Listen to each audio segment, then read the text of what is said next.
नमस्कार किसान भाई और मेरे साथियों, अतुल कृषि में आप सभी का स्वागत है। साथियों, आज हम एक प्रगतिशील किसान से आप लोगों को मिलाने वाले हैं जिन्होंने शिक्षा के स्तर में भी काफ़ी सारे सम्मान हासिल किए हैं। उसके बाद फिर उन्होंने जो है से ही खेती में कदम रखा और खेती में भी उन्होंने ब्लॉक स्तर में, जिला स्तर में और राज्य स्तर में उन्होंने काफ़ी सारे अवार्ड जो है अपने नाम में किए हुए हैं। तो किसी भी क्षेत्र में अपना कदम आगे बढ़ाया उन्होंने सफलता ही हासिल की है, क्योंकि वो पॉजिटिव वाइब लेकर के अपने साथ चल रहे हैं। वो नेगेटिविटी को नहीं देखते। उन्होंने जैसे धान की खेती की, धान की खेती के बाद उन्होंने पपीते में देखा, पपीते के बाद वो कुंदरू की फसल। तो उनका एक पॉजिटिव नेचर है जो कि उनको आगे बढ़ने में काफ़ी मदद कर रहा है। वो जो है सामाजिक क्षेत्र में भी उन्होंने अपने समाज में भी काफ़ी अच्छा काम किया हुआ है।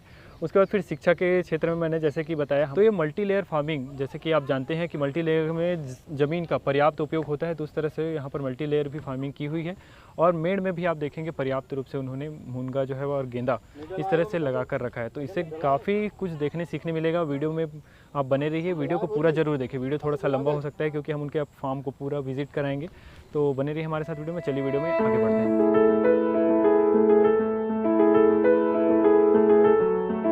तो इनके बारे में हम पूरा जानकारी लेने वाले हैं। सबसे पहले मैं आप लोगों को जो है सर का परिचय कराता हूं। सर, हमारे सामने किसान भाइयों को अपना परिचय कर देंगे।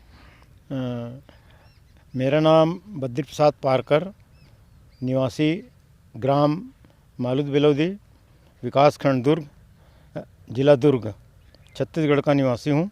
तो आपने जो है पढ़ाई किस में कंप्लीट की, उसके बारे में बताएंगे। मैं मेरा एजुकेशन जो है एमए हिंदी में हूँ। हम एजुकेशन लेने के बाद में मेरा जो चयन है शिक्षा विभाग में गवर्नमेंट प्राथमिक शाला खपरी दुर्ग ब्लॉक के स्कूल में मेरा पहला चयन हुआ था जी। और उसके बाद 5 साल कंप्लीट होने के बाद में भिलाई स्टील प्लांट में एजुकेशन डिपार्टमेंट में वैकेंसी निकला, तो मैं वहाँ अप्लाई किया जी। तो वहाँ पर भी मुझे मेरा सिलेक्शन हो गया जी। तो मैं वहाँ से रिज़ाइन करके 1981 में भिलाई इस्पात संयंत्र के शिक्षा विभाग में ज्वाइन कर लिया जी। फिर वहाँ अपनी एजुकेशन का सही उपयोग करते हुए बच्चों को मार्गदर्शन किया और मेरे कार्य कुशलता को देखते हुए भिलाई स्टील प्लांट में एजुकेशन विभाग से, शिक्षा विभाग से भी मुझे उत्कृष्ट शिक्षक का सम्मान प्राप्त हुआ, जो भिलाई के शिक्षा विभाग की पुस्तिका में अंकित है जी। और उसके बाद मैं रिटायरमेंट होने से पहले ही खेती तो करना है, अपना पुश्तैनी धंधा है, ऐसे मन में विचार करके शुरू से ही मैं अपना ध्यान खेती की ओर कर लिया था। और सबसे पहले मैं धान ही का खेती करता था पूरे प्लाट में। अब धान में देखा कि धान सिर्फ 6 महीने में एक बार कुछ अर्निंग देता है जी। फिर मैं सोचा क्यों ना कुछ अलग किया जाए जिसमें नकदी प्रॉफिट हो जी। तो ऐसा सोच करके मैं कई जगह पता किया केले के बारे में। तो ऐसे 2-4 दोस्त के साथ, मित्र के साथ मिल करके और जो बाड़ी करते हैं उनके पास जा कर के सलाह लिया और उनसे पूछा गया कि भाई केले की खेती में क्या प्रॉफिट है जी, कैसे करते हैं। तो ये सब जानकारी लेने के बाद मैं सबसे पहले 2.5 एकड़ में खेती शुरू किया केले का। ज़मीन, धान की ज़मीन को कम करके, और फिर अच्छा केले की खेती रहा और है। लेकिन अब क्या हो रहा है कि जैसे दिनों दिन महंगाई बढ़ रहा है जी। खाद का कास्ट बढ़ रहा है, दवाई का कास्ट बढ़ रहा है, लेबर का कास्ट बढ़ रहा है, लेकिन हम लोग जो अब रॉ मटेरियल समझिए पक्के केले का रॉ मटेरियल है, तो इसमें ये समझिए कि इनको रेट का वहीं का वहीं है जी। हम जिस समय कर रहे थे उस समय भी 10-12 रुपये का रेंज था, आज भी 10-12 रुपये का रेंज है। तो इसमें प्रॉफिट अब कम होने लग गया है। तो फिर आपने दूसरी फसल फिर उसके बाद हमने सोचा कि भाई अब दूसरी फसल लिया जाए जी। तो इसके बाद मैंने क्या किया कि कुंदरू की तरफ ध्यान को मोड़ा जी। उसके बाद करीब 1 एकड़ में पूरा मचान तैयार किया हूँ और कुंदरू काफ़ी अच्छा फसल है जी। क्योंकि कुंदरू क्या है कि 12 महीने में सिर्फ 3 माह फसल नहीं देता, जी। उसके बाद 9 माह पूरा फसल देता है। और उस माने हमेशा हफ्ते में कम से कम दो दिन बिल्कुल उसकी तोड़ाई होना है। अच्छा जी। है ना। और बाज़ार में भी रेट उसका बढ़िया रेट मिलता है, 20 रुपये से कम रेट मिलता ही नहीं है जी। और हमारे यहाँ के ब्रोकर लोग, कोचिया लोग आके यहीं से ले जाते हैं। विषम परिस्थितियों में जब हमारे यहाँ ज़्यादा जैसे सब्जी का उत्पादन हो गया तो हम लोग उस फिर मंडी भेजते हैं जी। तो बहुत ही अच्छा फसल है कुंदरू का फसल, जिनको कि मचान में हम लोग तैयार किए हैं। तो उसके बाद फिर कौन सी फसल हाँ, लगाई आपने से? और इसके बाद फिर अपन मल्टी लेयर खेती फिर शुरू की है जी। मल्टी लेयर खेती में क्या है कि कुंदरू के साथ साथ नीचे में अदरक जी। है ना, और अदरक के साथ साथ एक लाइन पे उसी कुंदरू वाले में हमने परवल डाला जी। है ना। परवल भी बहुत बढ़िया है क्योंकि हमारा ज़मीन जो है कछार रेतीली मिट्टी है तो उसमें परवल की खेती भी बहुत अच्छा होता है जी। और परवल का भी जो है रेट बढ़िया बना रहता है क्योंकि देसी परवल है, हाइब्रिड परवल नहीं है जी। और उसके साथ साथ फिर अन्य सब्जी लेना शुरू कर दिए। जैसे बरसात में अपने को खीरा लगाना है, बरबट्टी लगाना है और गलका लगाना है। ये सब फसल पार्ट में एक एकड़ में लेना शुरू कर दिए जी। अभी यहाँ पर आप देख रहे होंगे मेरे पीछे में लाल बरबट्टी लगा हुआ है जी। तो लाल बरबट्टी को हम लोग पितृपक्ष, हमारे छत्तीसगढ़ में क्या है कि पितृपक्ष में लाल बरबट्टी बहुत डिमांड रहता है जी। और पितृपक्ष में इनका औसत जो रेट है जी। वो करीब 35 रुपये से नीचे नहीं जाता तो काफ़ी हाँ अच्छा रेट तो काफ़ी अच्छा रेट रहता है। वैसे भी हम लोग सफ़ेद बरबट्टी भी बोते हैं जी। है ना, अभी जाएंगे तो उधर देखेंगे जी। तो सफ़ेद बरबट्टी में भी ये शहर वाले लोग इनको भी अच्छी तरह खूब खाते हैं। इनका भी रेट 30 रुपये से 35 रुपये के बीच में बना ही रहता है जी हमेशा। पहले ये जो गलके की फसल है ये पूरी सूख चुकी है फिर भी आपने इसको खाली नहीं किया है, तो इसका सबसे पहले हम कारण जानना चाहेंगे। इसका कारण ये है कि यहाँ पर हमने लौकी लगा दिया है जी। लौकी का पौधा जैसे बढ़ेगा उसका बेल लंबा होगा है ना। इसका जो बेल है ना, ये पूरा बढ़ेगा, बेल बढ़ेगा तो बेल को हमको और उसके लिए ज़्यादा मेहनत नहीं करना पड़ेगा। बेल हम यहाँ ला के छोड़ देंगे है ना बेल को, फिर ये पूरा इसमें अपने आप फैल जाएगा जी। इनका ये एडवांटेज है। ठीक है, ये जो अभी इसको हम लोग हटाए नहीं है उसका ये एडवांटेज है इसका कि आपको दोबारा से तार बांस के बंधाई फिर से नहीं करनी होगी। इसमें किसी प्रकार का और कोई मेहनत ही करने की जरूरत ही नहीं है जी। जैसे कि काली बरबट्टी आपने बताई तो इसको आपने कब लगाया हुआ था जिसका वजह से आपको जो है वो सही समय पे उत्पादन आपको देखने को मिला? इनको अपन जो बरबट्टी लगाया है जी, इनको भी हमने जुलाई फर्स्ट वीक में लगा दिए थे जी, है ना। इनको ये मान के चल अब अपन क्या करते हैं कि पितृपक्ष का गणना कर लेते हैं जी लगाने से पहले जी, पितृपक्ष कब आएगा है ना, और हमारा बरबट्टी का फसल कब आएगा। तो ये बरबट्टी का फसल क्या है 1 महीने 1.5 महीने में बिल्कुल अर्निंग शुरू कर देता है जी। तो उस हिसाब से ऐसे लगाते हैं है ना, देख करके उसका टाइमिंग सेट करके ही हम लोग ये बीजा लगाते हैं। इसको तो बीज ही लगाते हैं।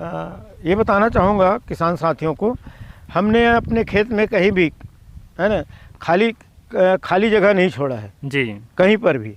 आप देखेंगे पहले हमने मुनगा लगाया था, मुनगा का आखिरी हो गया 3 साल है ना, मुनगा बुखाड़ देंगे और हर साल हम लोग बिल्कुल ऐसा गेंदा लगाते हैं। इसमें दो तीन फायदे हैं जी। पहली बात तो ये है कि जैसे फूल लगता है तो फूल को हम बाज़ार में बेच लेते हैं जी। दूसरी बात यह है कि फूल लगने से जो सब्जी में जो कीड़े रहते हैं वे अक्सर क्या होता है उनका माने आकर्षित होते हैं पीले फूल की तरफ है ना। तो माने वहाँ का जो कीड़े हैं है ना वो अंडे भी देंगे है ना, और उसके लार्वा भी पनपेगा तो यहीं से पनपेगा जी। फिर जो भी नुकसान पहुंचाएगा तो फूल को पहुंचाएगा है ना, सब्जी को नहीं पहुंचाएगा जी सर। इसलिए और तीसरी चीज़ यह है कि हम लोग अपना खाली जगह का पूरा पूरा सदुपयोग कर रहे हैं जी। तो इसलिए हमने सब जगह, अभी आपको हम दिखाएंगे, है नहीं, उधर भी पूरा गेंदा ही लगा है और हमने मुनगा नेपियर, हाँ मुनगा लगा है, नेपियर घास भी लगाए हैं जी, गाय को खिलाने के लिए, जी सर। है ना, तो वो भी हम अभी दिखाएंगे आगे आपको। तो ये मुनगे से कितना प्रॉफिट हो जाता है सर लगभग? हाँ, मुनगा से तो बढ़िया प्रॉफिट हुआ, करीब करीब 35-40 हज़ार रुपये मिला था अपने को। कितने पौधे लगाए हैं लगभग? इसमें करीब करीब 50-60 पौधे तो रहे होंगे, 60 पौधे जी। और 3 लेयर उधर में है जी। नहीं, एक 1 रो है, उसमें 2 रो है जी। ऐसे। और जैसे हमके कटहल के काफ़ी बड़े बड़े पेड़ दिख रहे हैं आपके हाँ। पीछे जो है पूरे। कटहल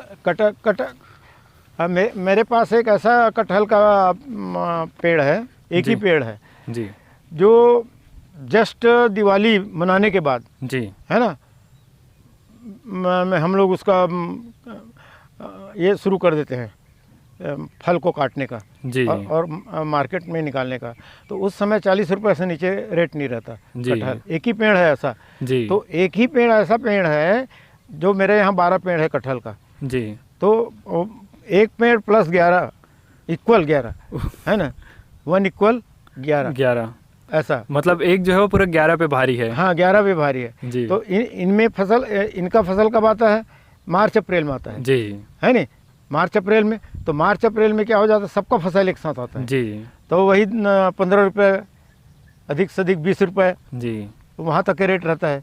लेकिन जब हमारा वो फसल आता है तो कहीं का कटहलाया नहीं रहता है ना, हाथों हाथ उठ के जाता है, हमको मंडी भी नहीं ले जाना पड़ता, जो ब्रोकर लोग यहीं आते हैं और उठा कर ले जाते हैं। तो इस तरह से मैं करीब करीब 75,000 से लेके 80,000 रुपये तक के मैं कटहल को एक साथ में बेच लेता हूँ। जी सर। ऐसा है जी। अभी ये जो आगे स्ट्रक्चर देख रहे हैं सर, इसको आपने स्पेशल जो है कुंदरू के लिए ही बनवाया है क्या? ये वाला ना, जो मंडप तैयार करा है? हाँ ये स्ट्रक्चर ना जी। कुंदरू के लिए। इसमें पहले कुंदरू था और पहले क्या था, परवल जो है दूसरे जगह में था, वहाँ पर जी। जहाँ करेला लगा है वहाँ पर।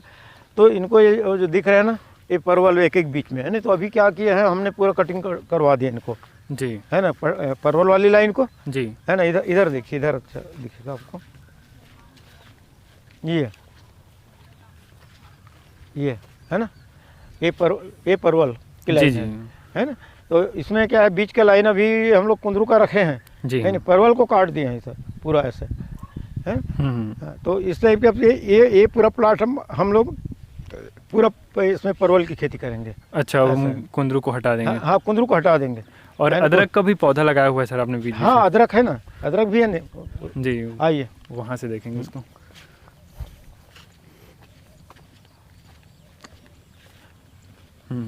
दिख रहा है, हाँ, तो उधर जाए और यहाँ से आ जाएगा, बढ़िया। यहाँ आप देख रहे हैं कि साथ साथ अदरक भी लगा है। जी, मैंने एक जगह में, है ना, 3 खेती हम कर रहे हैं। ये ज़मीन कुंदरू का जड़ जो है ज़्यादा नीचे में रहता है, अच्छा, है ना। उसके बाद अदरक ऊपर में रहता है, ऊपर में रहता है, है ना, जी, जो कंद बनता है। जी, और कुंदरू के ही समान इनका है परवल का उनका भी माने जड़ नीचे को जाता है, नीचे हो तो जाता है। इस तरह से अपन एक साथ 3 खेती करने का प्रयास कर रहे हैं और जिसमें सफलता मिल रही है, जी, है ना। अभी जैसे कई जगह देखे थे सर आपने, अदरक को निकाला हुआ था, तो वो अभी तैयार हो गया अदरक? हाँ, वो क्या है ना, हम लोग बीच में ज़रूरत के हिसाब से निकाल देते हैं, पूरा ड्रिप लगा है, जी। ऐसा है। अभी इधर कौन कौन सी फसल लगी हुई है सर, ये जो एरिया में है? आइए,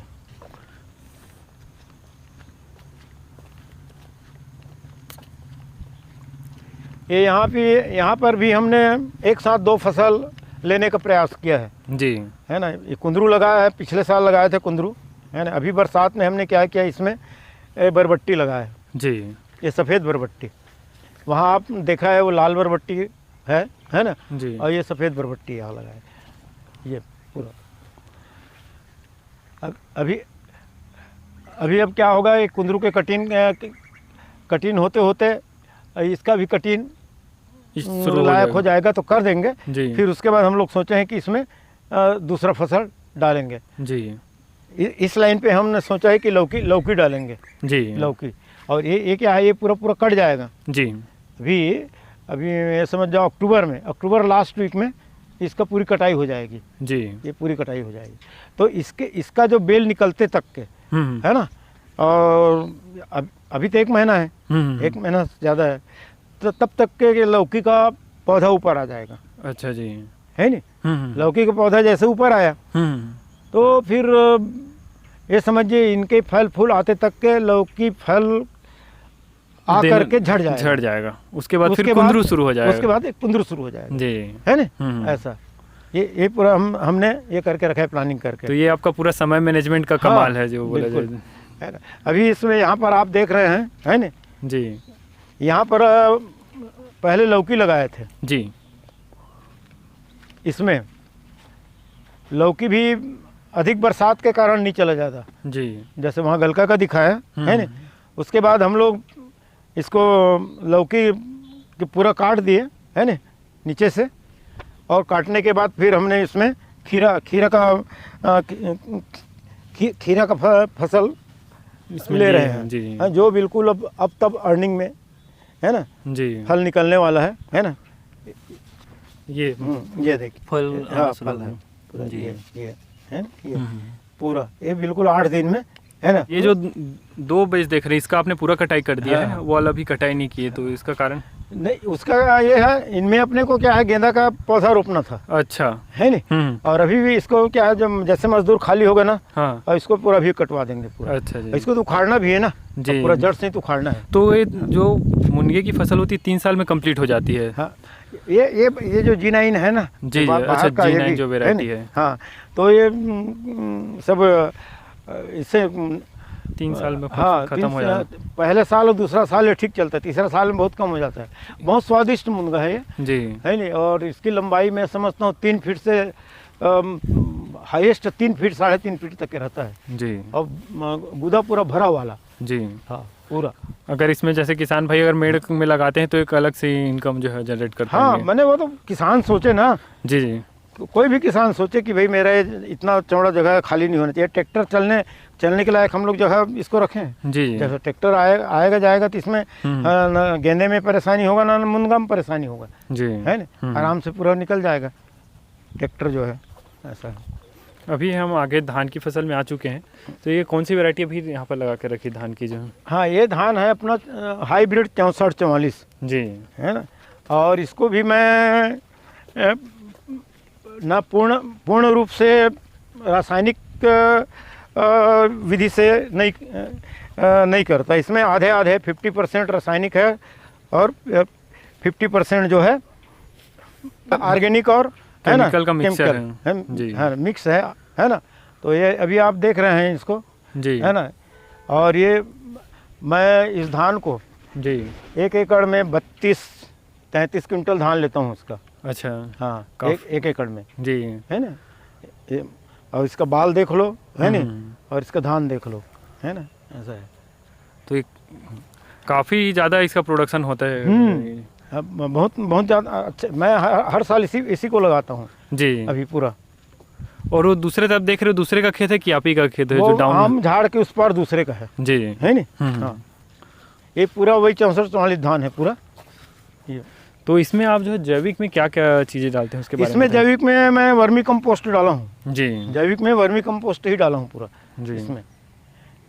और उसके बाद ये एक सागरिका आता है नहीं जी, सागरिका का छिड़काव किया हूँ मैंने लिक्विड में जी, है ना, जो समुद्री जैवाल से बनता है 100%, वो पूरा जैविक ही है ना। तो उसका है। बाकी अब बेसल में तो सब DAP यूरिया पोटास वगैरह सब डालते हैं, सुपर फास्फेट जी। और हाइब्रिड धान है, जैसे इसमें गिरने की समस्या तो नहीं आती? जैसे नहीं, ये अच्छा पूछे आप, है ना जी जी। और इसमें क्या है ना, ये धान ऐसा धान है जी अपनी ज़मीन के लिए कि ये धान गिरता ही नहीं जी, और इसीलिए मैं इसी को ही चूज़ करके ना हर साल इसको लगाता हूँ, क्योंकि ये धान पूरा बेचने के लिए है ना। खाने के लिए मैं अलग धान बोया हूँ उधर जी, तो इसलिए। और ये उत्पादन भी एकदम बढ़िया सही देता है ना। एवरेज ये समझिए 32 क्विंटल, इसमें पूरा 60-62 क्विंटल होता है इतना धान इतने में जी, है ना, ऐसा इतने में पूरा, है ना। आप सोच सकते हो जी, काफ़ी अच्छा प्रोडक्शन इसमें। तो और ये जो है नेपियर, हाँ नेपियर घास सब जगह 2-3 जगह पूरा मेड़ में सब लगा जी। तो पूरा कितने गाय रखे हुए हैं आपने सर? ये करीब 6-7 गाय है, 6-7। तो उनके लिए जो है चारे से हाँ, पूर्ति से- चारे की व्यवस्था पूरा करके रखते हैं। एक खेत में ये नींबू भी डाले हैं हम लोग, है ना, कागजी नींबू टाइप का है इसका, है ना नाम, है ना। तो ये भी अच्छा बड़ा बड़ा ये होता है, फलता है नींबू जो है। अभी सीजन आउट चलता है फिर। 12 महीना फलता है ये, है अच्छा, ना। हाँ हाँ। वहाँ पर है, दिख रहा है वो अंदर, है ना फल इधर। ये का है ना, गर्मी का भी जो फलेगा ना, ये एक गुच्छा में 7-8 ये आता है ना। हाँ, उधर और है नीचे में, है ना। हाँ, वो एकदम पका वाला वो नीचे में दिख रहा है अंदर, है ना। तो ये सब खाली जगह का बिल्कुल, है ना, भरपूर उपयोग हम कर रहे हैं। और हम तो किसान भाइयों को सलाह देते हैं जी कि बिल्कुल, है ना, खेत में अपने खेत में मेड़ों का भरपूर उपयोग करें जी, है ना। ये दिलंबा, हाँ इसे आई ना।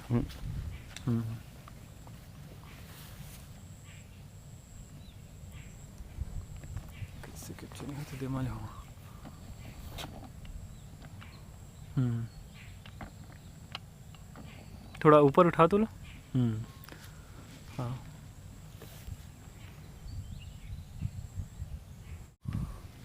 ये मेन गेट है सामने ना। सामने मेन गेट से एंट्री करते ही इधर गलका तो और करेला, ये तुरई और करेला देखने तुरई और करेला। ये भाजी भी लगा के रखी, उसके बारे में हाँ, बताइए। भाजी है घर खाने के लिए, हम खट्टा भाजी जी, है नी। मूली, साथ में मूली है, इधर उधर दिख रहा है, मूली है। आपने जो लगभग पूरा बेल वाली फसलें ही लगा कर रखी हैं, जैसे देख रहे हैं हम। हाँ, क्या है, पितृपक्ष के कारण है ना, इसको लगा दिया हूँ तुरई को जी। और 15 दिन ये भी 40 रुपये से नीचे नहीं बिकता जी, इसका तुरई का रेट, है ना।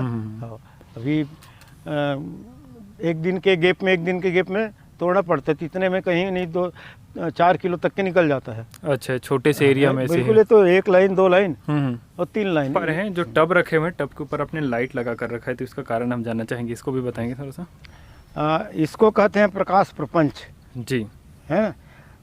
इसको हम लोग धान के कीड़ों को आकर्षित करने के लिए इसको लगाए हैं। ये जो लैंप है, इसको हम लोग रात को शाम को 6 बजे से 9 बजे तक लगाएंगे जी। 6 से 9 बजे। और 6 से 9 बजे तक क्या होता है, धान की खेती में या अन्य खेती में भी जो शत्रु कीट है उसका प्रकोप 6 से 9 बजे तक होता है जी। और फिर 9 बजे के बाद इसको हम लोग ऑफ कर देते हैं जी। यहाँ पर देखो आप, कीड़ा यहाँ मरा हुआ है अंदर, है ना, काफी इधर दिख रहा है काफ़ी, है ना। और ये सब तना छेदक का कीड़ा है जी, है ना, इसमें आता है धान में हो। हाँ, तो इसमें अपने जिसके पास ये सुविधा है वो प्रकाश प्रपंच का उपयोग करें, नहीं तो आजकल सोलर वाला भी हो गया है ना। सोलर सेट में सेट कर दिए, है नी, और चालू कर दिए, वो तो सब आजकल ऑटोमेटिक हो गया है जी। तो अभी जैसे हम लोग बहुत से फार्म में गए थे, वहाँ पर आपने ये फेंसिंग नहीं की थी, यहाँ पर ये जो है इलेक्ट्रिक फेंसिंग आपने लगा कर रखी है, तो इसके बारे में बताएंगे। हाँ, ये क्या हुआ कि इस लाइन पे बंदरों का आना जाना बहुत ज़्यादा है जी, और बंदर इसको बहुत नुकसान पहुंचा रहे थे। जब छोटा था तो बहुत उधर अपन आगे जाएंगे तो देखेंगे, है ना, 2-3 लाइन में पूरा बंदर क्या किया है, उखाड़ डाला है जी, है ना, और पेड़ को तोड़ डाले।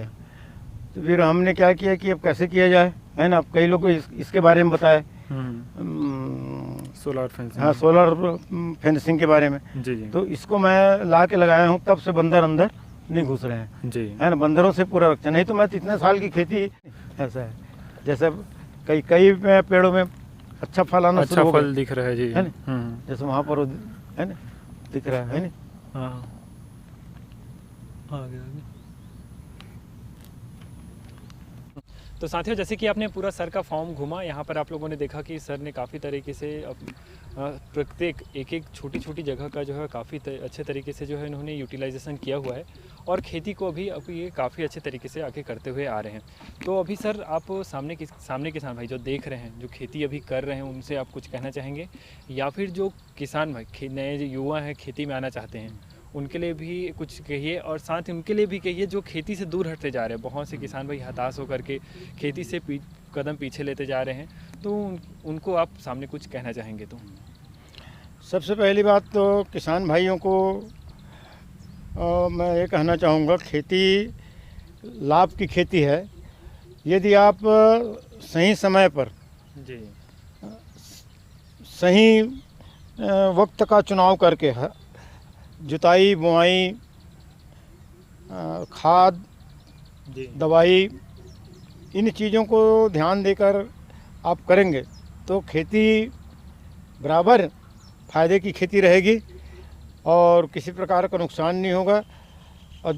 और खेती को हमको लाभकारी भी बनाना है।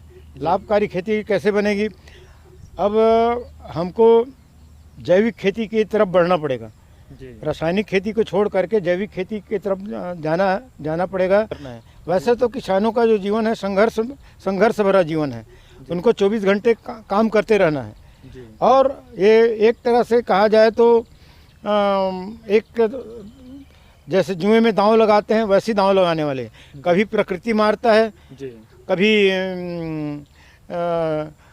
दुकानदार मारता है, और कभी अन्य प्रकोप, आंधी तूफान, ये भी माने किसानों को नहीं छोड़ता। तो इस तरह से हमको इन सब परिस्थितियों का सामना करते हुए आगे बढ़ना है, तभी हम सफल हो पाएंगे, अन्यथा सफल नहीं हो पाएंगे। क्योंकि मनुष्य का जीवन जो है संघर्षमय जीवन है, और उस संघर्ष का सामना करते हुए हम आगे बढ़ेंगे तो हमें लक्ष्य प्राप्त करने में किसी प्रकार की कोई अड़चन नहीं आएगी और हम लक्ष्य को प्राप्त करेंगे। घाटे के खेती करके करना नहीं चाहते। तो मैं सबसे आग्रह करना चाहूँगा, खासकर युवाओं को, अब आने वाले समय में आपको नौकरी का रास्ता बंद हो रहा है। इसलिए आप लोगों को खेती में आना चाहिए, ज़मीन में जुड़ना चाहिए और धरती माता की सेवा करना चाहिए। और धरती माता की सेवा करेंगे तो धरती माता ऐसे कभी आपको बेकार जाने नहीं देगी, है ना। तो वही हमारे पूर्वज लोग ना कोई नौकरी में थे, ना कोई कुछ काम करते थे, सिर्फ खेती के भरोसा ज़मीन भी खरीदते थे, घर बनाते थे, अपने बच्चों को पढ़ाते लिखाते थे, बच्चों की शादी विवाह करते थे और अन्य ज़रूरतों को पूरा सिर्फ खेती के भरोसे करते थे। है ना। और तब भाई ऐसा नहीं है उस दिन का किसान और आज के किसान। आज तो उस समय ये सब संसाधन नहीं था जो आज संसाधन उपलब्ध है ना। अब तो आप कंप्यूटर से आप खेत मत जाओ, कंप्यूटर से आपके खेतों की सिंचाई हो जाएगी, है ना। कंप्यूटर से ऑन करेंगे, आपकी कौन सी दवाई डालना है वो खेतों में डल जाएगा। ये तो बहुत सारी फैसिलिटीज़ हो गया जो पहले नहीं था।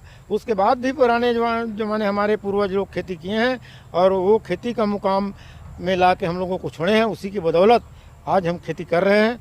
और मेरे साथ मेरा एक छोटा बेटा कंप्यूटर साइंस में BE किया है, इंजीनियरिंग किया है। वो ही मुझे खेती करते देख करके वह मेरे साथ खेती का काम कर रहा है और बहुत ही मन लगा करके खेती कर रहा है ताकि वो मेरे जैसा खेती में नाम करे। क्योंकि मेरे बारे में अभी रिपोर्टर महोदय बताएंगे, है ना। तो मैं चाहता हूँ कि पढ़े लिखे नौजवान बच्चे भी पढ़ाई तो करना बहुत ज़रूरी है। आप पढ़ाई चाहे ग्रेजुएशन कर लें, चाहे पोस्ट ग्रेजुएशन कर लें, चाहे कोई भी क्षेत्र में कर लें, चाहे टेक्निकल जॉब में करें, चाहे कहीं। यदि नौकरी नहीं मिल रही है तो आप आइए, स्वागत है। और आप नया टेक्नोलॉजी से करिए। जैसे हम ही अभी बहुत पीछे हैं नया टेक्नोलॉजी से। हमारे सियान मन ये बोले है, हम मन जब छोटे छोटे रहन तो ये बात ज़रूर बोले, है न भाई, खेती पाती बीनती और घोड़े का तंग, अपने हाथ सवार ये सदा रहे मन चंग। ऐसे बोले थे। कर मतलब खेती ला हमेशा अपन हाथ से करना चाहिए, पत्र अपन हाथ से लिखना चाहिए, विनती काकरों से अन्वय विनय करना है तो अपन हाथ से स्वयं जाके करना चाहिए। और घोड़ा में चढ़ गए तब घोड़ा का लगाम भी अपन हाथ में रखना चाहिए ताकि किसी प्रकार के हमला नुकसान मत हो। सियान मन एक बात वो बोले है ना कि खेती अपन सेती है। पहली सियान मन बोले खेती अपन सेती है, नौकरी पर के गुलामी है। मैंने खेती जतका ते मेहनत करबे वो खेती में तोल मिलही। और नौकरी में नाव के रहना है तब नौकरी करबे, मैंने ये तो दूसरा गुलामी करे लगी तोला, तब तेहाँ आगे माने वहाँ टिक पावे, अन्यथा तेहाँ नहीं टिक पा। एक सेती बहुत सारा किसान माने सियान मन पहले सब बात ला बोले रही से, ताकि हमारे आने वाला पीढ़ी मन खेती से जुड़े ऐसे करके। तो मतलब सुरता आगे ते बात ला मैं बोल दूँ, है ना, ध्यान दे के बात ला स्वीकार करो।